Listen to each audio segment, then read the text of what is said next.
Mayong gabi isahan. Nagkanta ka ron. Niya atong pasalamat sa gahop sa Ginoo niya pata. Ngunay tanong paambit.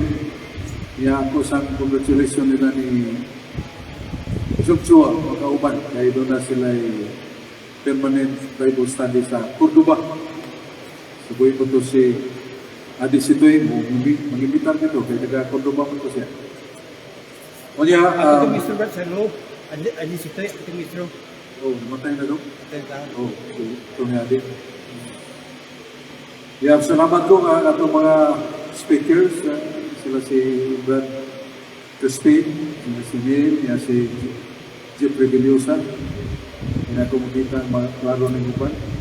Si Isa, Edwin, o si Milo naman. Si Nando Mangiti.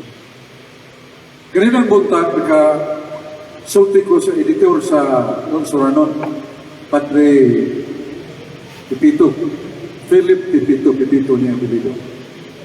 Sir Barso, kumusta mo itong inyong dialogue kay Padre Frank? Nago, yes, it happened, Father, private way, din sa publiko. Sinautan ako sa among professor sa teolohiya, may tungod sa gadahin isyo. Itubag na ito niya, Brasok. Ang tubag niya, do not forget Father Pipito, that divine person and Godhead, only one. You cannot say that the divine person died and Godhead did not die. Muli po niya. So mo ganay sakto. Kaya gibugutan naman ako kay kadungog-tumuban. Mutanan ako kami si Branda Adam Tulomi. Niya kadtong advocate sa Gaday, ingon ako nga kining divine person na namatay. Kaya mo man na yung naging balik-balik. In fact, ang ilag yung statement ana, God died understood, to be understood literal. Dili yun yung divine person, God died yun. You have to be understood literal. Pero ang usa, ang iyag yung ingon nga, divine person died. Nagpupunta na, kining divine person, Diyos ni Udili. Yung sa Diyos. Yan. Naibaw naman kanini. Ang 1 Timoteo 6:16. Nga ikaw, Diyos, nagpuyo sa kahayag na dili maduol, bugtong na dili mamatay. The only one that will not be subjected to death. Only one. Siya rin bugtong na dili mamatay. O niya sa dogma, teaching the Catholic Church, page 86, that there is only one Godhead of the three divine persons. Each person is God, but they are not three gods. The divine person, the Father, the Son, the Holy Spirit, are equal. And they are eternally living.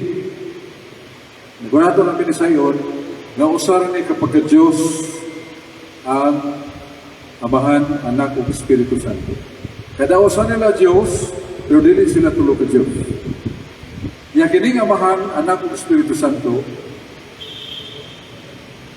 equal sa ito pa, pareha sa nagkahum, way na ba, way ubos. Yang importante, eternally living. Nga sukat suway sinugdan, huwag katapusan, dili mamatay. Muna meaning sa eternally living. Nakaroon balik tas kumutan. Nakinibang divine person, Diyos ni Udili. Tubag, Diyos. Nakunibang baka. Kunibang sa kanini. Nga Biblia nang ingon nga, Diyos dili mamatay. Mutuo kanini Udili. Wala siyang tubag na. He did not answer. So doon na siya ginsulti, not really exactly answering the question. Yan si Brad Adam Ampere. Nagiging. Muna nga doon ay daghan nilang mga threatening balik. Ilang kabubaron na spinisya na doon ilang kabugulugan nga. Aos na kuno po sa pagkakatolik pwede kanya. Nga kung gibukutan na, tell me, what kind of dogma that this person, myself, violated any dogma. Tuganay ko. Pero kapoy pagkataon, ada ka silang violation. Nauna, dingon sila, nagi mamasa sa written, 5 pages, written by someone who will not reveal the name. Ngayon nga, the divine person died, but not the nature of God. That is fallacy, that is heresy. Because you cannot divide the divine person and Godhead. When there is a divine person, there is a Godhead. If there is Godhead, there is a divine person. Sa magdunay adlaw, di malalis nga doon na ikahayag, ikainit. Di na mabuwag ang kahayag o kainit di ka sa adlaw. Muna, ang lipay ko kay ang editor sa Lungsuranon, mo manay mudawat sa kong article, siya Bertsok, ipuntan ng kinako ang professor sa seminaryo. Theologian na siya. Ngayon sa may isulti ni mo nining, kasulti ni God died literal. Siya, di na mahimik. Di na mabulang ang divine person of Godhead. Di kakaingon nga na matay ang divine person, huwag mamatay ang Godhead. Pero sana man na. Sakto na naman sa dugma. Page 85, Teaching the Catholic Church, nag-ingon. The divine person, at the same time, the divine person and nature are one and the same reality. So, siya pa na kanang divine person, each of the three divine person na. Ug ang iyang pagka-Diyos, wala magkabuwan. Busa, ang ilang statement dito, na the divine person died, but not the divine nature. Meaning there is somewhat the partition line, the boundary, na nagkabuhan din sila, hindi na magkabuhan. Muna yung itubag sa professor sa teolohiya sa seminaryo. Kaya nibaw na siya sa among dialogue. Ito po, usas mga sabados niya aging unang simana sa Mayo. Ito po itong atong dialogue dito sa seminaryo. Yeah, one of the professors was consulted with what is his somewhat concept on Godhead. You know. Kaya si Padre Lucas ino kamot to record mo to ni Jung Soa. Naningon Jesus katapusan, if God died, literal, he ceases to be God. Muna yung isulti. Ako ang lalagay yung isulti. Kasi Padre Lucas ino, ako ng Diyos, namatay literal, ihunong na siya sa pagka-Diyos. Kung ang Diyos namatay literal, ihunong na siya sa pagka-Diyos. Kaya og literal, sa may kahulugas literal. Mabasa sa Biblia, conveyed by the words of the Scripture. Ano ito mabasa na? Naman na sa Catechism of the Catholic Church, page 116. Literal means they are conveyed by the words of the Scripture. So these are literal. Kanya ko sa may literal nga meanings kamatayon. Permanent cessation of the signs of life. Sa may signs of life, mga doktor sa mga ang doktor sa kanang dili sa medisina, pulso, dili, puno na galing pitik. Yes, liog, kaya ulahin nga mo padayon, sa patay na, pulso dili, liog, naman na. Pero sa doktor, kanang ilang gadget, nga marag, kaya ba, kanang screen sa TV, buhay mo rin na, karas-karas na, pero po, linya na patay na tawa na, in the concept of medicine. Doktor, medicine. Okay, punong tarihan. Na ako'y nabantayan sa bagong tugon,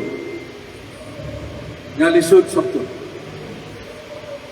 Kay kung matuta ni Santiago, James, chapter 2, verses 14 and 17. Nagingon, maluwas pagod ang tao sa pagtuo lamang, dili gayud. Ang tao maluwas, kung ang iyang pagtuo, banan sa buwan.